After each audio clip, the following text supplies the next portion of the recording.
There's a familiar face. Well, before you say anything, yes, I did try to kill you. Inexcusable. I allowed pragmatism to overcome honor in a moment of desperation. Please accept my deepest apologies. And what do you say? Can the two of us make a fresh start? Marvelous! Now, as you've clearly noticed, the All-Flame has given me another respite from oblivion. Alas, it's a partial success only. I am neither man nor spirit, living nor dead. A state that comes with some rather frustrating restrictions. I know we've only just been reacquainted, but to put no finer point on it, I need your help.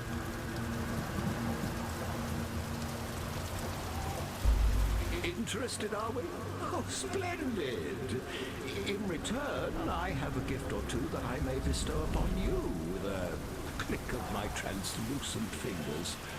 All you need do is furnish me with a crystal decanter and a juicy piece of fruit. Two humble items that remain agonizingly out of reach for a man in my peculiar situation. Will you look at that? The decanter spiritus. As exquisite today as when I found it all those years ago. You may fault the man, but you can't fault his craftsmanship.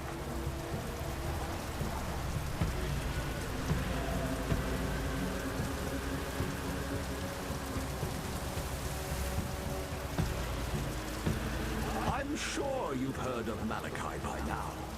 Ever the heterodox, he sought otherworldly inspiration by imbibing a substance called ghost wine.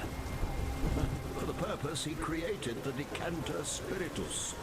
I found it on my last visit here. Liquid placed in this crystal decanter becomes quasi-apparitional in nature. I'm sure you can glean the decanter's usefulness to me. Conventional liquids simply don't hit the spot.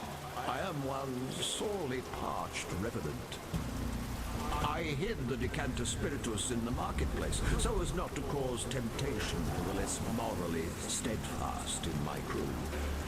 Look to the carven heraldry there and find a lion dancing upon the waves.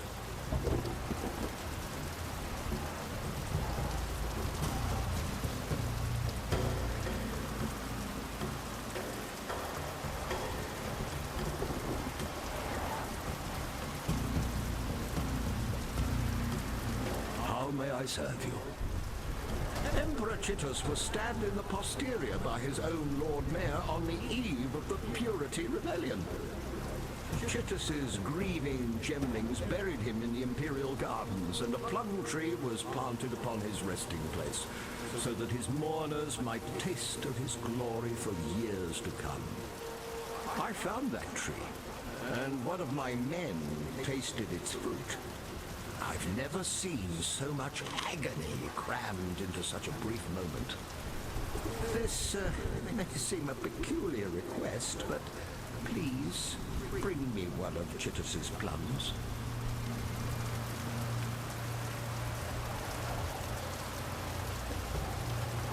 This current form comes with rather frustrating restrictions. It's a small improvement on my last incarnation, but I'm a man who used to poke his sticky beak into the furthest corners of the world.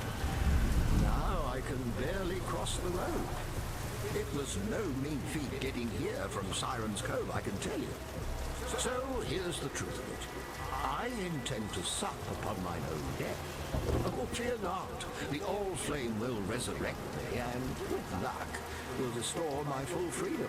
But for that to happen, I must die.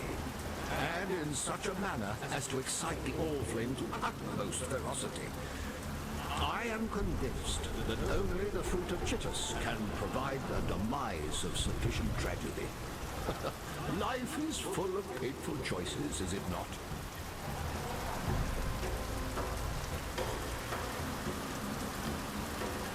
visited Sarn some 30-odd years ago. Those ghasts, the Undying, you call them, scurried up from the sewers near the river and slaughtered all but a few of my most stalwart lads. Oh, they're a foul parody of humanity, those Undying. Nothing in common with a fine, upstanding revenant like myself.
Hello.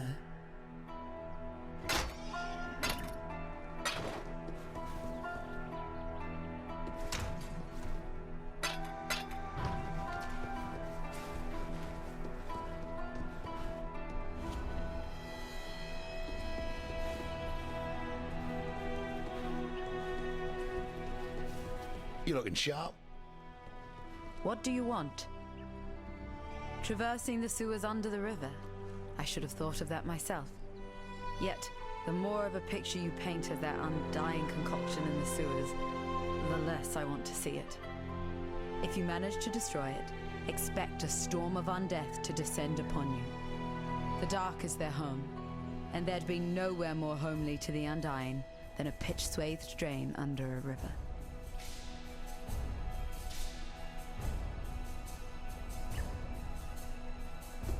Yes.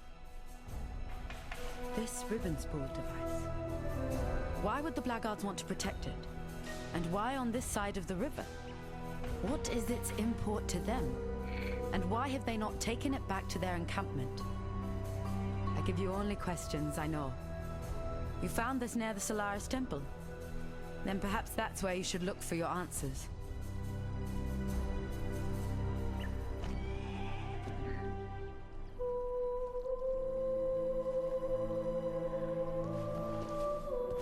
Yes.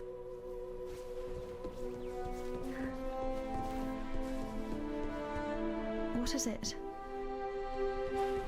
Yes? What is it? Maramoa. I've heard that the Karui have this philosophy, Makanui, the way of the warrior. I don't think you could get any more Makanui than her. She took it upon herself to look after me before Tolman arrived. Saved my skin more than once. I'm fine with that. Beats being on her bad side.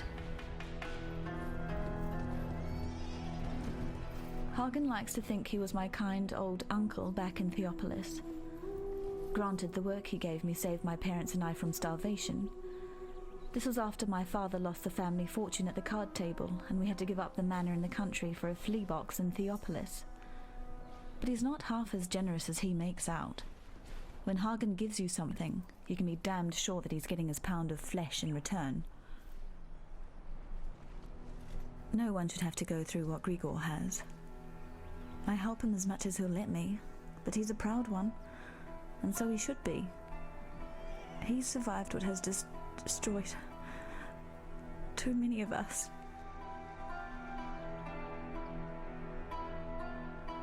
Halfway across the world, and yet the tie between Vanir and I endures. That was Piety's real name back in Theopolis, before her rise to greatness. Vanir sold her thaumaturgy in the day, her body at night. Sought after, she was, enough so to become one of my best buyers. But money never meant much to Vanir. No, she was striving for something better, nobler. Used to tell me that life needn't be this hard. It's time you all realized that. I bet she fed Tolman the same bloody line. The blackguards talked about Piety's precious gems being infected with nightmare. Tolman, what did she do to you? Vanir was arrested for consorting with the unholy and condemned to the pyre. This was before the banishments. Dominus shared a last supper with her, heard her confession. Most think Vanir earned Dominus's patronage on her back. I don't. Vanir gave Dominus her better life and got a new name in return. You can count on one thing. Piety's grand future won't include the likes of you, me, or Tolman. You find a high enough spot and you can see the Lunaris Temple over the river, at the western edge of the city. Since the blackguards arrived, the clouds above that temple have been stained with the blackest of smoke. You can see it sometimes when the westerly blows. It stinks worse than death. On the fall of the Empire, the historians are deathly silent. After the Purity Rebellion, the Kingdom of Kaon blockaded Oriath, preventing any trade or correspondence with the mainland. It's said that Kaon planned to invade. Only when the Karui retreated did Oriath get any news from Wraeclast, but by that time there wasn't really anyone left to tell the tale.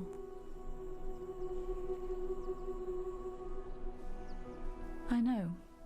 So strange that stone and metal should move and live as you and I. Still, I read that Titus's sculptors used to soften their materials with thaumatic sulfite, a byproduct of gem refining. It's the only connection that I can fathom between the cataclysm and the living sculptures of San. Titus thought that the gemling was the pinnacle of human progress. These glorious gems have brought us within spitting distance of godhood, he once said. The High Templar at the time, Vol of Thebris, thought they were a perversion. He wanted the Empire made pure, cleansed of the stain of thaumaturgy. You look at San and tell me which one you think was right. And while you're out there, look out for monkeys. No, not those bloody monkeys from Frisia. These ones are painted on the walls. I think you'll find them enlightening.